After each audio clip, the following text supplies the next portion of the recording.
Dr. Raymond Omolo, Principal Secretary for Internal Security and National Administration,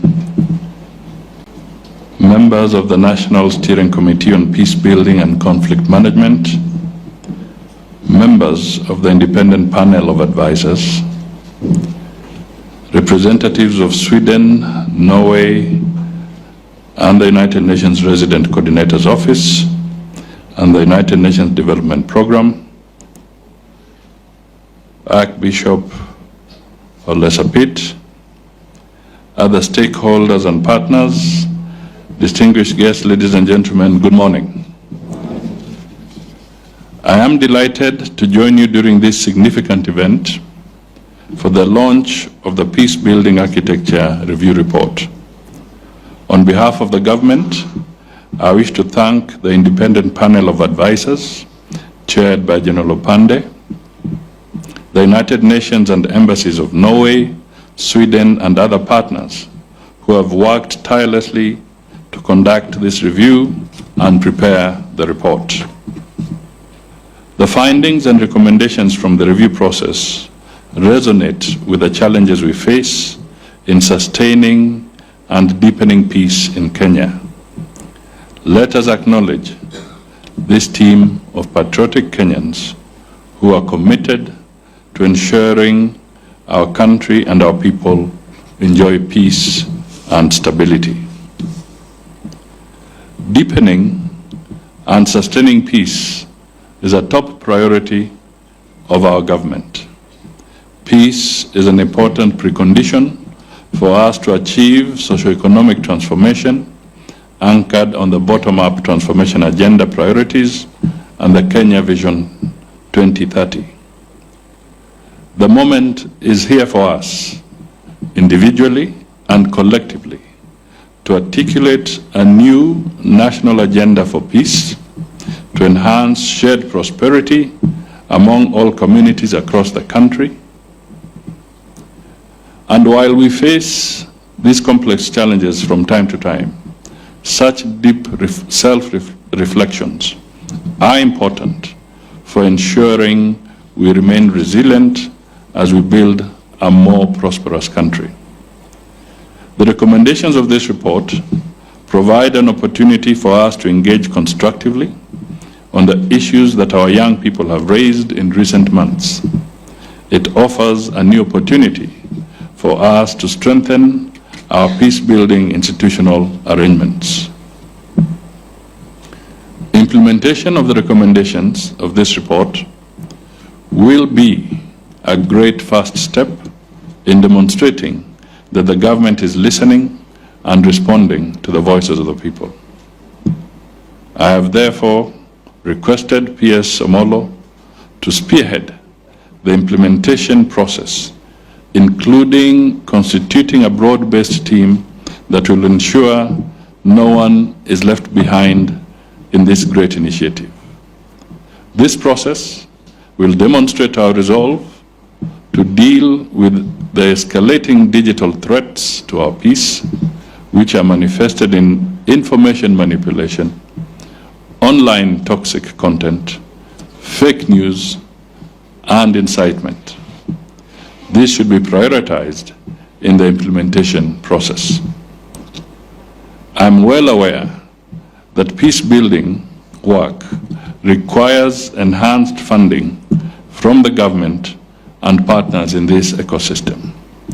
Let me reaffirm the government's commitment to enhance funding for this initiative, even as we appreciate the resource constraints that we face.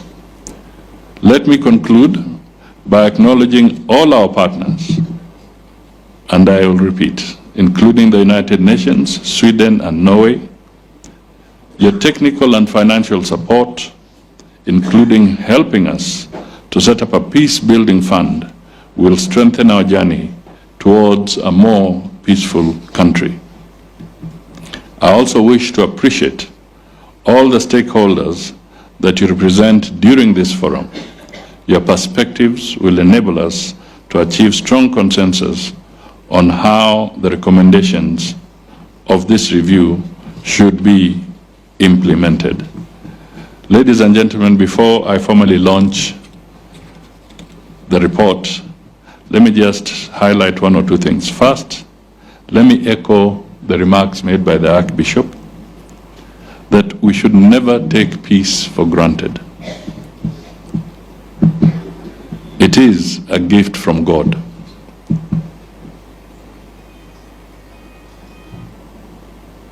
I think that peace is eternal. It should never die. And even in a moment of conflict, we may say peace has retreated, but it has not died. Secondly, I would just want to flag what we are all experiencing in different parts of the world following the very prominent global conflicts. We know the Middle East is a melting pot. First, you see the Israel-Gaza issue. Now Syria has rolled in. Lebanon has rolled in. All these challenges have a very serious impact across the globe. There is the Ukraine-Russian conflict, which keeps on threatening to escalate into a very serious confrontation. There are those areas like Afghanistan, as mentioned by the ambassador here. Then we have the African conflicts, which, because communication is not effective, it's not as robust in those other parts, tend to be forgotten. In Sudan, it's indicated that maybe up to 61,000 people have died. Massive displacement. It remains the largest humanitarian crisis globally at this point in time, but it receives very minuscule attention in the media.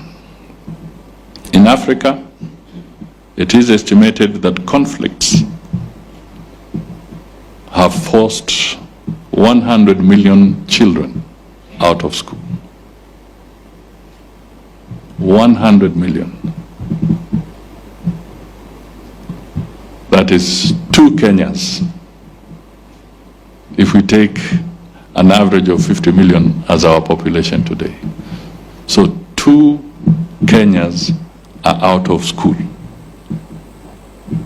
in Africa. What will be the outcome when they are not channeled through an academic process? We then have the serious impact, as highlighted very carefully, on matters of investment, the economy, food security, delivery of health. All these are very challenging times. Then we have the disruption around technology. And Your Excellencies, I don't know, but let me go a little bit old school. Lately, you'll find in diplomatic language, there is now again and again the repeated language, people-to-people contact. It's coming back again. People-to-people conversations. And sometimes just step back and ponder. If you are to have a conversation, how does it feel when your conversation is virtual? What is really your personal experience? Suppose you want to dialogue about peace, but you're doing it virtually. How tangible do you feel it's getting to you? So the virtual aspect of it, the technology, may bring in convenience. It may cut costs, but it can never replace the people-to-people contact.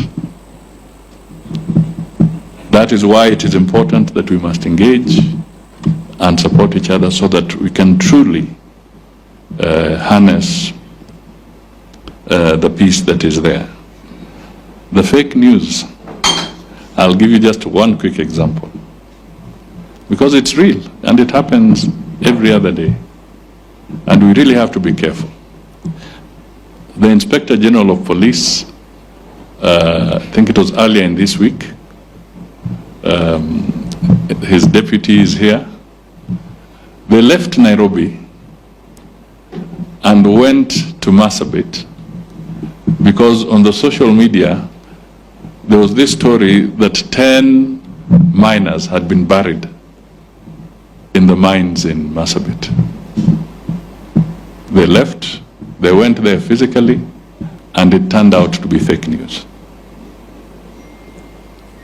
Nobody had died or been buried in the mines. But because somebody is being socially irresponsible, you take away the Inspector General and his team to a place on a wild goose chase, then you vacate them from an area that is needy. That is not responsible. And these are some of the challenges that we all have to acknowledge exist, and we have to deal with them. Different countries are dealing with them differently. The other day I had a conversation with a section of the media, and they were asking, is the government of Kenya surveilling its citizens? Are they trampling on their privacy? Are they interfering into the freedoms? And so I responded and I told them, please look at Article 31 of our Constitution. The whole aspect of privacy, including privacy about your communication, is enshrined in the Constitution.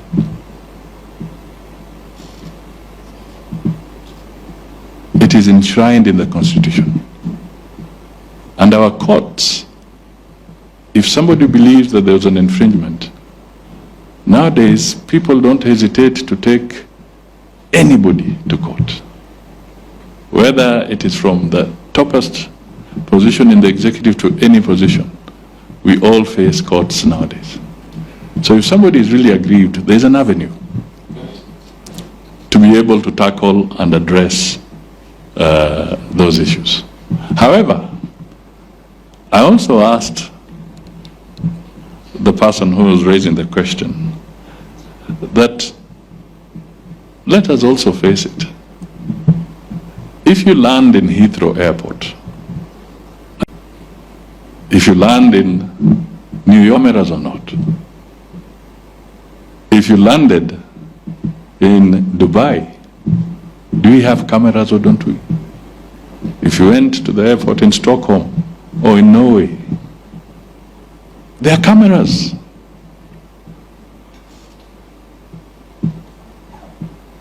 There are cameras. It all depends on what you do with the information you have. They are there to help in fostering security. Prevention is better than cure. So we need to perhaps reflect on some of these things a little more broadly, so that we do not sometimes create a situation where there is no real issue. But our Constitution, which is very robust, safeguards the other aspects.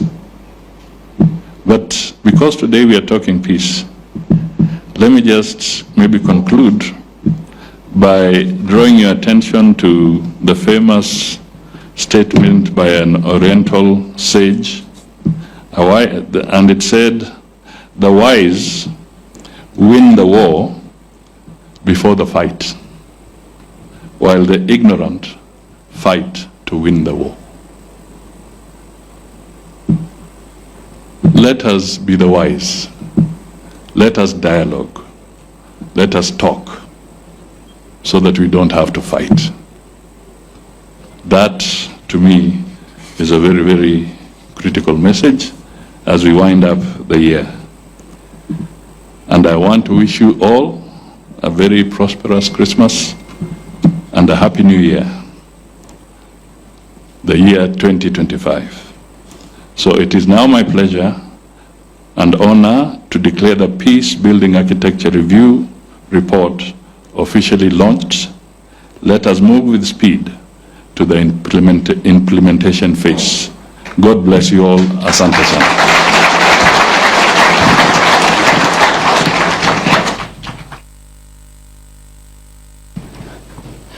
We want to proceed to official launching of the report. Kindly remain seated. Kindly remain seated. Kindly remain seated because of the live coverage. I'll ask a few people to join in. Kindly remain seated. The photographers on this side, kindly. Are you okay there? Kindly.